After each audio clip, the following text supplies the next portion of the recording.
There are two men fighting. Then the wife of one of them approaches and she tries to stop the fighting.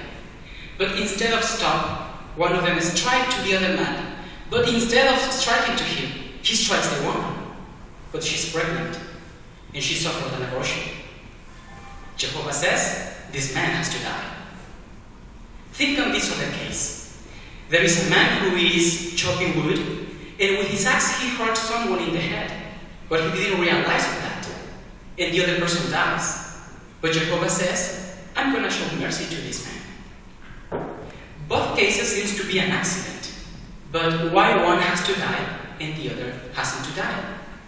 Let us see how the Bible differentiates between an accident and an intentional occurrence. We will analyze both cases. Let's start opening our Bibles in the book of Exodus, chapter 21. And here we find the first account that with which we started this talk. Exodus 21. And we will read now the verse 23. It says, but if a fatality does occur, then you must give life for life. As we just said, this man had to die, but the question is, why? See the context. The first part of the verse 22. If men should struggle with each other, and they hurt a pregnant woman, and she gives birth prematurely, and then Jehovah gives instruction. So let us use the imagination.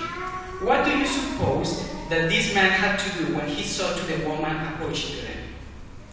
It is not obvious that he had to stop the fighting. So they had certain control over the circumstance, but they decided to keep fighting. That's why they had certain control, but they decided to hurt someone. In this case, they hurt to the woman. That's why Jehovah said, this person is guilty. He deserves to die. So the first thing to differentiate between an accident and an intentional occurrence is the circumstances and how much control the person had upon the circumstances. Let's analyze the second case. Let us go to the book of Numbers now. In the chapter 35. Numbers 35. And in this chapter, Jehovah is giving instructions on how to recognize when someone was an intentional killer or an unintentional killer.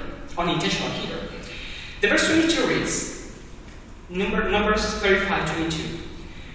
But if it was unexpectedly and not out of hatred that he pushed him or threw any article at him without malicious intent, verse 25, the assembly should then save the manslayer from the hand of the avenger of blood.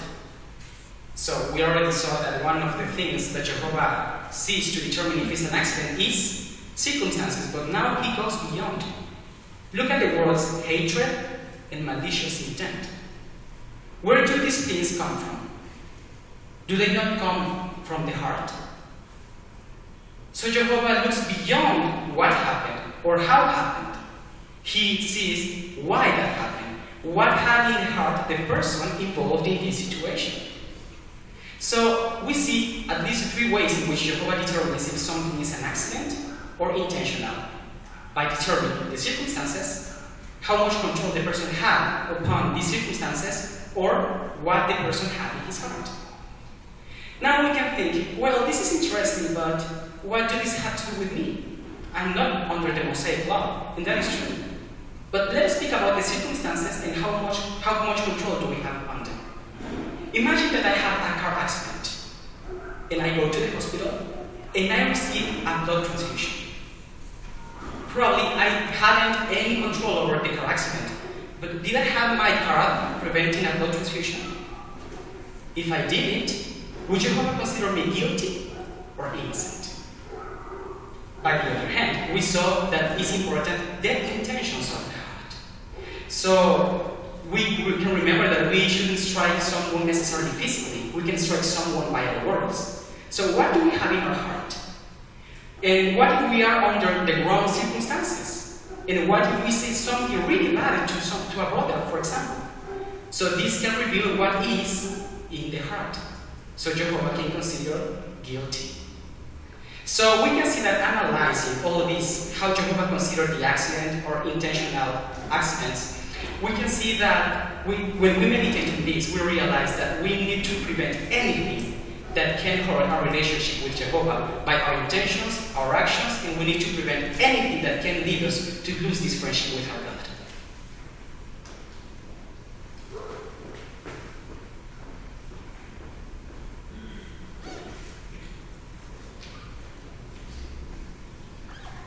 Excellent job, Brother Ixla. We were very well instructed by that. You taught us how to think Jehovah's thoughts by using the scriptures effectively. And really that's what sticks the longest when we remember a talk, is how the Bible stood out, how you taught the scriptures. That was a very good job. On page 148,